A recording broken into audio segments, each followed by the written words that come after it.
Então vamos lá. Então hoje a gente vai começar a falar um pouquinho sobre a epidemiologia da cárie dentária, porque semana que vem a gente vai ter um professor convidado que vai falar para a gente sobre os levantamentos epidemiológicos e aí a gente fecha essa parte da epidemiologia da cárie. E aí depois faço só a calibração e acabou o semestre. Deixa eu só aceitar aqui, Adri.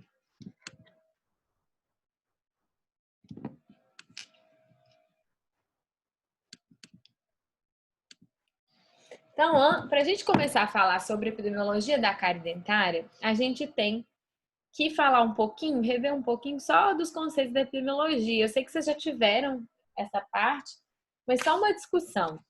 E aí eu estava revendo essa aula para dar para vocês, e aí eu fiquei pensando que esse tema ele nunca foi tão atual, né? Nesse momento de pandemia, principalmente.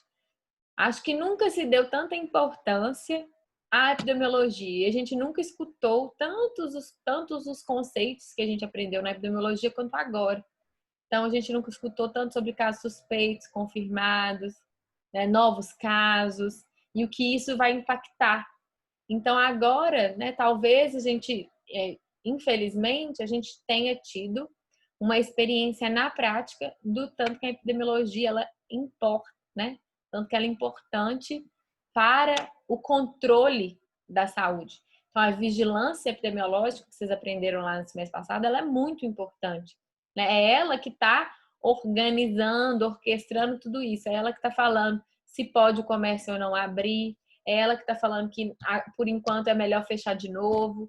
É ela que está dizendo tudo isso. É essa vigilância epidemiológica. Então, ela nunca foi tão falada, nunca foi tão importante falar sobre isso.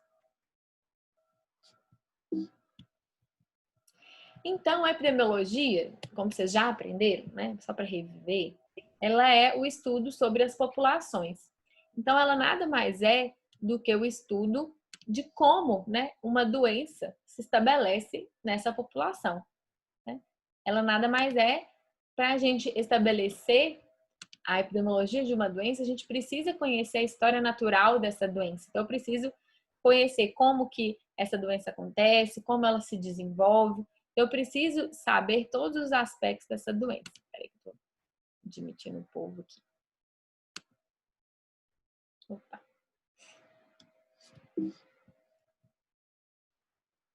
E ela é, né, o eixo de saúde pública. A nossa primeira aula, né, do semestre foi falando sobre o processo de saúde e doença em relação à cárie dentária. A gente discutiu muito. E aí eu falei com vocês, né, que o pai da epidemiologia, eu contei a história do John Snow para vocês, né, que descobriu, né, que foi quem começou com a epidemiologia, que ele descobriu qual era a causa do surto de cólera que estava tendo em Londres. Né, eu lembro que eu falei com vocês das companhias de água, de abastecimento da cidade, e ele descobriu que o que vinha, né, o que estava adoecendo a população, né, uma parte da população e a outra não, era o que tinha diferença nas companhias de abastecimento. Então, a epidemiologia, né, ela é a observação da história natural de uma doença, de qualquer que seja ela, por exemplo, o Covid, né? Então, a gente já, pela epidemiologia, por exemplo, a gente consegue saber que a taxa de mortalidade do Covid é mais ou menos entre 5%. Então, 5% das pessoas, né, que têm Covid, é a chance esse 5% tem uma chance de ser fatal, porque essa é a taxa de mortalidade do Covid. Então, isso tudo a gente consegue através da epidemiologia, através da observação da história natural da doença. Por exemplo, da mesma maneira que a gente sabe agora que o tempo, né, de incubação do Covid são 15 dias, né? Então, como que se descobriu isso? De novo, através da epidemiologia, através da observação da história natural da doença. Então, a epidemiologia ela é muito importante e muitas vezes a gente, né, não tem a experiência de vivenciá-la na prática. Então, de uma maneira geral, a epidemiologia ela estuda o estado de saúde de uma população, né, e ela vai ser responsável, né, por vigiar essa população, vigiar a saúde dessa população, que é o papel mais importante da epidemiologia. Então, vai fazer essa vigilância, é vigiar epidemiologicamente, né, uma população e que pode ser, né, e as três coisas que a epidemiologia observa é a pessoa, né, quem está adoecendo, o lugar, né, e o tempo. Quando, quanto tempo que dura. Então, todos esses são os aspectos de observação da epidemiologia. Né? Então, se formos para ler o conceito da epidemiologia, né, é a ciência que vai estudar o processo de saúde e doença no coletivo, analisando a distribuição da doença, os fatores determinantes da enfermidade, os danos à saúde coletiva e vai propor medidas específicas para prevenção, para controle ou até mesmo para erradicação da doença e fornecendo os indicadores que vão servir de suporte ao planejamento, administração e avaliação das ações de saúde. Então, eu acho que agora a gente consegue, né, ver muito claramente a importância, né, do papel da epidemiologia. O Covid trouxe a oportunidade de a gente conseguir observar isso, né? Infelizmente, porque, né, ninguém queria ter isso para poder aprender, né, poder ver. Deixa eu só adicionar a matéria.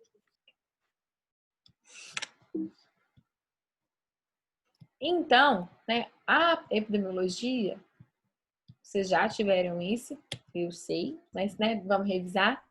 Ela tem diversas aplicações, né?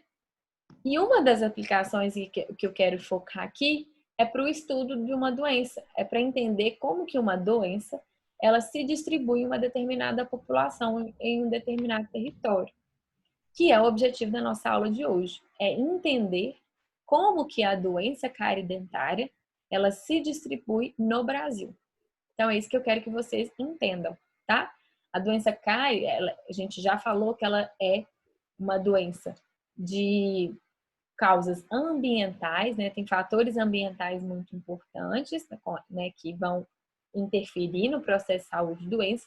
Então, ela não tem a mesma distribuição aqui, é diferente de como ela se distribui, por exemplo, nos Estados Unidos, porque são fatores sociais, determinantes sociais e populacionais diferentes. Então, o objetivo da nossa aula de hoje é entender como que a doença cárie se distribui no Brasil, tá? E aí, para a gente chegar, né, a gente tem que lembrar que na história da humanidade, né, existiu uma chavezinha que mudou o perfil das doenças. E vocês já viram isso também. Antigamente, né, lá quando não existia ainda essa história, né, de vigilância sanitária, né, de que não existia essa epidemiologia sanitária, né, as pessoas morriam, né, praticamente de doenças infecto-contagiosas. Então, se vocês forem lembrar lá, por exemplo, o Brasil colônia, né? Então, teve a revolta da vacina, né, por causa da febre amarela. Então, as pessoas teve a peste, né? Então, vários momentos na história do mundo, né? A gente teve grandes, né, momentos que tiveram muitas mortes por conta das doenças infecto-contagiosas. E aí, a causa principal da morte no mundo, né, eram as doenças infecto-contagiosas. Era a gripe, né? Então, tinha a gripe espanhola, teve a peste negra, tiveram outras, né? E as pessoas, por que que isso acontecia? Né? Primeiro que as pessoas lá atrás morriam muito cedo, né? E morriam com essas doenças infecto-contagiosas, porque na humanidade ainda não se existia, né, nenhum tipo de controle, não se conhecia principalmente as medidas de higiene, né, que são capazes de controlar e evitar a maior parte das doenças infecto-contagiosas, por exemplo, né? Então, o mundo morria com doenças infecto-contagiosas. Com a mudança, né, do mundo, com os avanços tecnológicos, com os avanços científicos, conseguiu controlar muito bem essas doenças infecto-contagiosas. Então, hoje é muito difícil que as pessoas morram de doenças infecto-contagiosas, tirando esse momento, né? Já se tem vacina, né, para a maior parte delas. Eu já conheço qual é a história natural da doença, então eu sei o que fazer para prevenir. Então, o mundo não morre mais de doença infecto-contagiosa e isso fez com que a expectativa de vida ela se alongasse e junto com isso, com a expectativa de vida se alongando, conhecendo esse, né, o, os cuidados para prevenir e o tratamento para essas doenças infecto-contagiosas, o mundo começou a desenvolver, né, um outro hall de doenças. Então, hoje, a maior parte das pessoas, a maior causa de mortes no mundo são as doenças crônico-degenerativas, que são doenças muito relacionadas com o estilo de vida, né? Então, as pessoas hoje, né, a maior parte das mortes, né, elas são por causa de doenças do coração, diabetes, hipertensão, né, câncer, que são doenças que são desenvolvidas ao longo de um tempo, né, devido ao estilo de vida, devido ao envelhecimento da população. Então, a gente teve uma chave aqui de mudança que foi muito importante. Então, hoje, as doenças que prevalecem, né, e que as pessoas que matam na nossa população, peraí, tá bom. São doenças crônico-degenerativas. E a cárie dentária, ela está aqui, né, entre as doenças crônicas, né?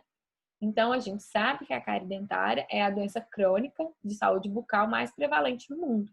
E por isso que é importante a gente rever esses conceitos, tá? Essa parte aqui, a gente vai passar um pouco mais rápido, que vocês já tiveram, tá? Então, as doenças crônico-degenerativas, elas não são transmissíveis, e elas são doenças associadas ao estilo de vida ou até mesmo à hereditariedade, que é o caso da doença cárie, né? Que a gente já discutiu. E as doenças crônico-degenerativas hoje, né? De uma maneira... Só um minutinho, gente. As doenças crônico-degenerativas, elas são a principal causa da morte hoje nos países desenvolvidos, porque essas questões relacionadas às doenças infecto-contagiosas já estão controladas nos países desenvolvidos. Lá na África, por exemplo, quando eu fui, não, as crianças lá morrem de diarreia, porque isso não está controlado. Mas nos países desenvolvidos isso já está controlado, tá? Então, no Brasil, por exemplo, 75% das pessoas com mais de 60 anos possui pelo menos alguma doença crônica, seja hipertensão, diabetes, né? E isso tem um impacto, né?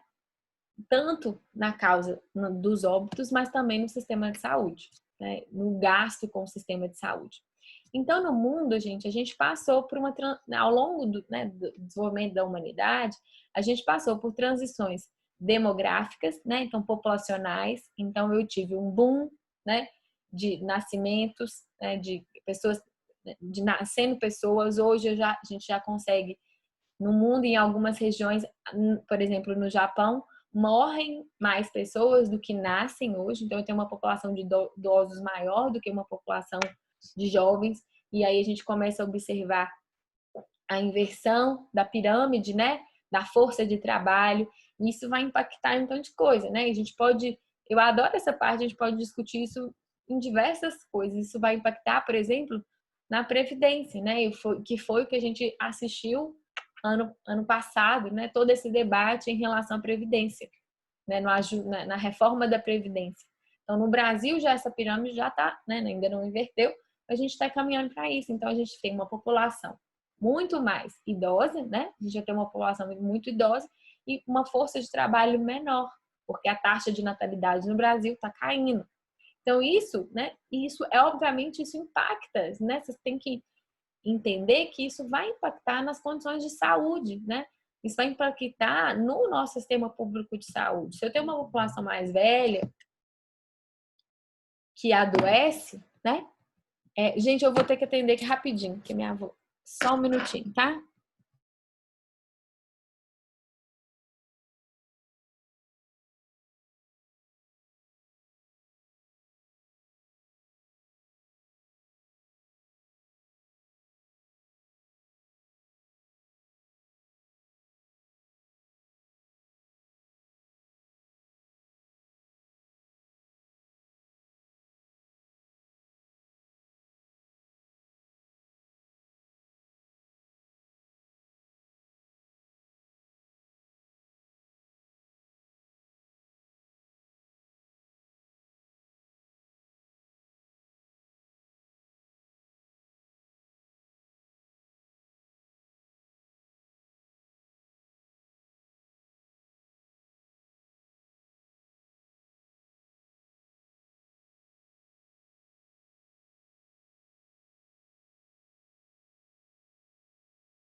Ai, gente, desculpa, voltei.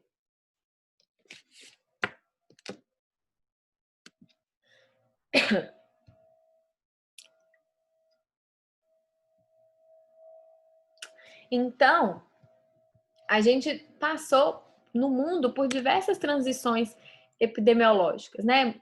Então, a demográfica, passamos também por alterações na transição nutricional. Então, a gente teve uma mudança no perfil alimentar. E isso, né? A gente tem que pensar que isso impacta diretamente na nossa área de atuação, na cárie dentária. Né? Então, hoje a gente consome muito mais processados, industrializados, né? Uma alimentação muito à base de carboidrato, e isso impacta, né, de uma maneira muito significante na ocorrência da doença. E também tivemos a transição epidemiológica, né? Então, hoje, a mortalidade, antigamente a mortalidade eram pelas doenças transmissíveis, e hoje não é mais, não são para doenças transmissíveis, sim para doenças crônico-degenerativas. E aí, a gente não vai entrar nessa parte, porque vocês já tiveram, né? E aí, onde eu quero chegar? Essa parte aqui é bom a gente rever. Nos últimos 25 anos, né, para que vocês tenham ideia, a gente teve um declínio grande na desnutrição nas crianças do Brasil, de 72%. Porém, em comparação, né, em contraposição a isso, a obesidade, ela aumentou, ela triplicou no Nordeste e duplicou no Sudeste. E há evidências de que se começa a reduzir nos estratos de renda mais elevada. Por quê? Agora, o nosso problema é a população que é com poder aquisitivo maior, ela hoje se preocupa em comer saudável, orgânico, controle de açúcar e tudo mais. Mas a massa, né? A maior parte da população ainda não. Então, o nosso sistema de saúde está enfrentando uma grande quantidade de pacientes obesos, né? Que é devido a essa transição alimentar que aconteceu. Então, nas últimas 3 décadas, a gente saiu, né? Diminuiu o consumo de alimentos básicos e tradicionais da dieta do brasileiro, como arroz e feijão, e passamos para aumentou 400% o consumo de produtos industrializados. E olhando essa foto, a gente consegue já, né, como a gente já teve esse conteúdo todo, a gente consegue entender claramente, né, o que isso vai impactar na saúde e nos gastos com o serviço público, que a gente tem que pensar nisso, né? Porque pode ser que alguém de vocês aqui na sala, daqui a uns anos, vá ser secretário de saúde ou coordenador de saúde bucal. Então, vocês têm que ter essa noção. E aí, observem que diversos estudos já mostram que a alimentação das crianças também está muito afetada em relação a isso. Então, muito consumo de açúcar e produtos industrializados. E a gente já discutiu isso muito, né? E a redução, da qualidade dessa dieta, né? Principalmente do consumo de arroz e feijão. E assim a gente vai caminhando, né? Para uma população obesa, né? Com alimentação desregulada e sedentária. E a transição epidemiológica, né? Como a gente discutiu já, a gente mudou esse perfil de doenças. Então, a gente hoje tem mais um perfil de doenças crônico-degenerativas. E essas doenças crônico-degenerativas, elas impactam diretamente na qualidade de vida desses pacientes e porque são doenças relacionadas ao estilo de vida, né? Então, hoje, mais do que nunca, a educação em saúde, né, ela é muito importante, porque é isso que vai nos ajudar ao controle dessas doenças crônico-degenerativas. Tanto que o nosso Sistema Único de Saúde, ele é muito baseado nisso, né? Então, ele é baseado, né, a atenção básica, ela vai basear nessas orientações. Então, eu tenho uma política só de promoção de saúde, né? Quem tiver interesse de ler, então eu tenho uma política, eu tenho um caderno, né, dedicado só à promoção de saúde. Eu tenho um caderno dedicado só às diretrizes para doenças crônicas, né? Então, o governo, né, a saúde pública, ela está se preocupada com isso também. E aí, vamos chegar na parte, né, que é o objetivo da aula hoje, que é a epidemiologia da cárie dentária. O que que acontece? No mundo, no Brasil, né, antes de 2004, antes do lançamento da Política Nacional de Saúde Bucal, não existia ainda, né, uma organização sistemática, vamos dizer assim, do acesso à saúde bucal para a população, do atendimento de saúde bucal para a população. E a gente tinha, né, algum atendimento oferecido pelas prefeituras, né, mas que não funcionavam de maneira interligada e que tinha um perfil extremamente extracionista, né, mutilador e extracionista. Então, normalmente, o que a gente tinha antigamente era um atendimento, às vezes a prefeitura oferecia um dentista, né, para essa população, e que praticamente a totalidade dos procedimentos que eram realizados eram as exodontias. E não existia nada, né, nenhum pensamento voltado para promoção e prevenção de saúde bucal. Ao longo do tempo, né, iniciou ali algumas ações pontuais, né? Então você teve a incorporação do flúor na água, você teve também a participação do dentista na escola, né, que foi a primeira ação de promoção e prevenção de saúde que a gente teve, mas a gente ainda não tinha um sistema de saúde bucal organizado no nosso país, principalmente na parte de educação e prevenção.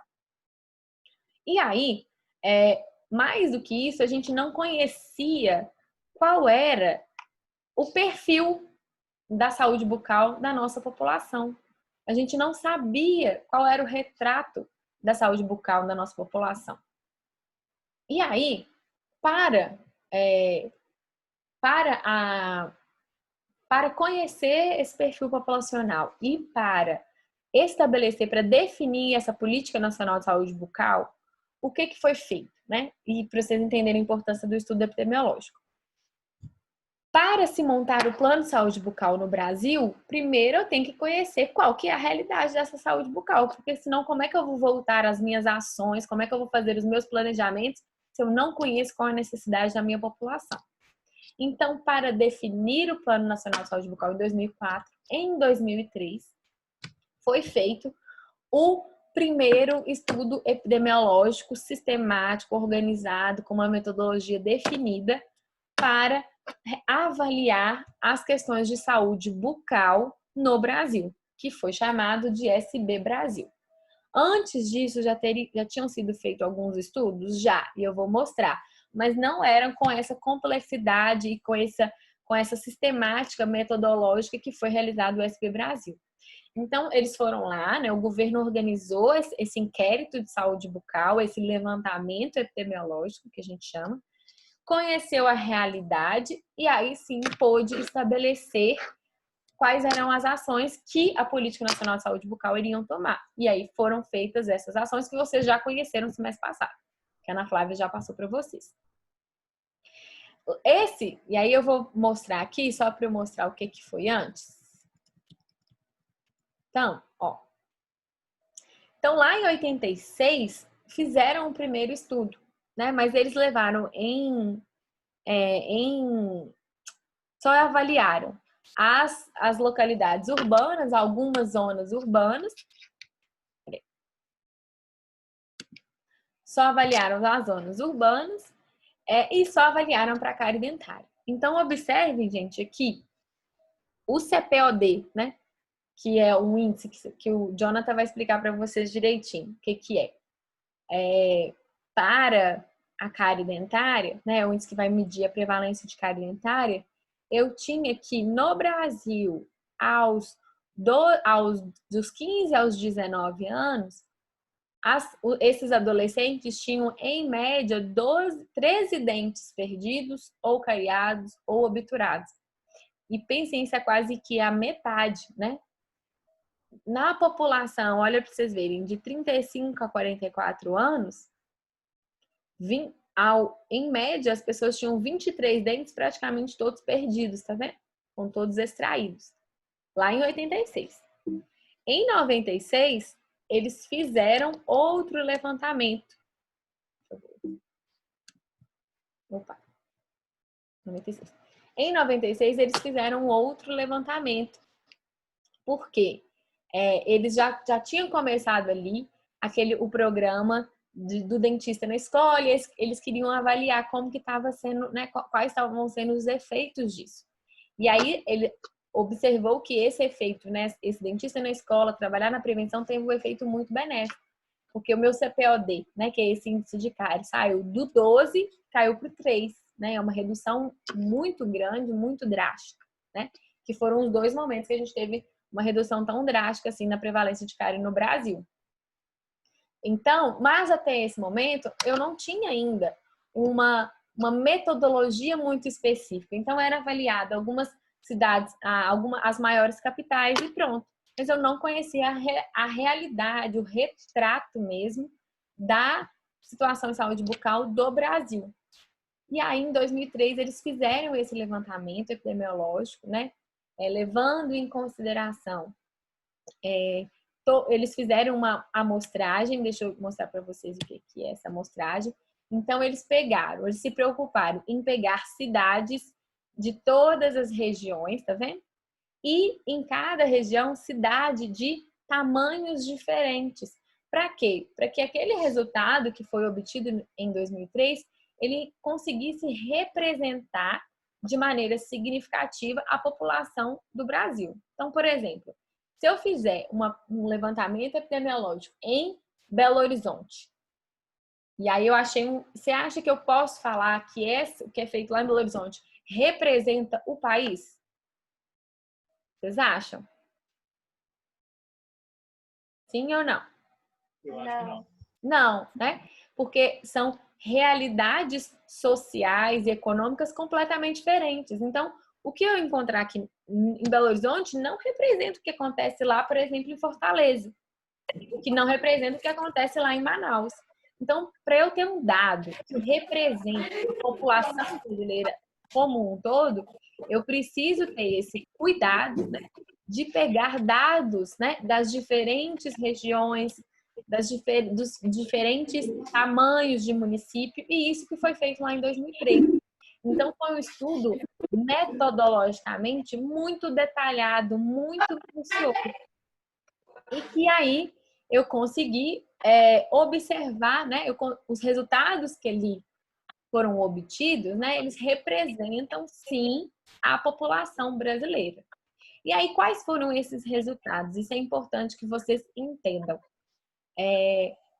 Lá em 2003, a gente observou que, olha para vocês verem, né, a população brasileira, aos 12 anos, né, ela tem, em média, 2,83 dentes cariados, perdidos ou obturados na boca.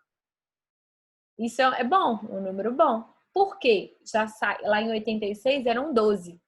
Agora em 2003 passou para 3. Então, observem que a gente precisa muito avançar, mas a gente já avançou bastante. Para a população de 15 a 19 anos, eu tenho em média 6,2 dentes cariados, perdidos ou obturados. Observem esse gráfico, é importante que vocês saibam ler os gráficos, tá? Então, olha para você ver, aos 12 anos, a maior parte do componente que vai compor aqui esse número, você observa que eu tenho uma faixinha de cariado e uma faixinha branca de obturado, mais ou menos do mesmo tamanho. E essa informação nos diz muita coisa que a gente vai discutir depois. Então, aqui eu tenho dentes aos 12 anos cariados e obturados. E eu praticamente tenho uma faixinha mínima aqui de dentes que foram perdidos, extraídos. Quando eu vou aumentando a idade, o que está acontecendo? Observem para vocês verem. A minha população que teve dentes perdidos, ela aumenta muito, tá vendo? Quando eu tenho lá aos 65 a 74 anos, praticamente eu tenho uma população, o quê? Edêntula. Eu tenho uma população que tem mais ou menos, em média, 28 dentes perdidos em boca. A gente tem 32. Se a gente desconsiderar os terceiros molares, a gente tem quantos dentes em boca? 28, né? Então, você observa que ao longo longo do tempo, a nossa população vai perdendo todos os dentes. E por que isso acontece, gente? O que vocês acham que isso acontece? Gente, vocês sabem isso, vocês já tiveram mais ou menos isso. Por quê? Primeiro, eu tenho uma população que não tem acesso aos serviços de saúde e quando tem acesso aos serviços de saúde, esse serviço de saúde, muitas vezes, ao invés de oferecer um tratamento conservador, ele vai fazer a extração. Às vezes porque porque a única opção também que tem para o dente, porque a doença desenvolveu de uma tal maneira que não tem outra opção reabilitadora mais. Então, isso revelou, esse dado aqui revelou várias coisas muito importantes. Ele revelou que eu tenho uma população que não tem acesso aos serviços de saúde. Eu tenho um serviço de saúde, quando tenho acesso, com um perfil muito extracionista, né? Ou seja, eu não tenho outras opções reabilitadoras, somente educação. E eu tenho uma população que só tem acesso aos serviços de saúde em momentos de dor, ou seja, quando esse dente, eu já não tenho mais nenhuma outra opção de tratamento para esse dente. Então, foi esse dado que a pesquisa de 2003 revelou. E ele mostrou que o nosso maior problema aqui, ó, é o quê? É na ponta, né? Então, a gente tem uma faixa edêntula grande da população do Brasil e que não foi reabilitada, ou seja, não tem acesso à prótese, né? Não usa prótese. Não tem como fazer essa prótese. Então, isso aqui em 2003, ó, foi o retrato que eles encontraram. Outra coisa que eles encontraram lá em 2003, que existia uma diferença, deixa eu voltar, muito grande entre as regiões do país.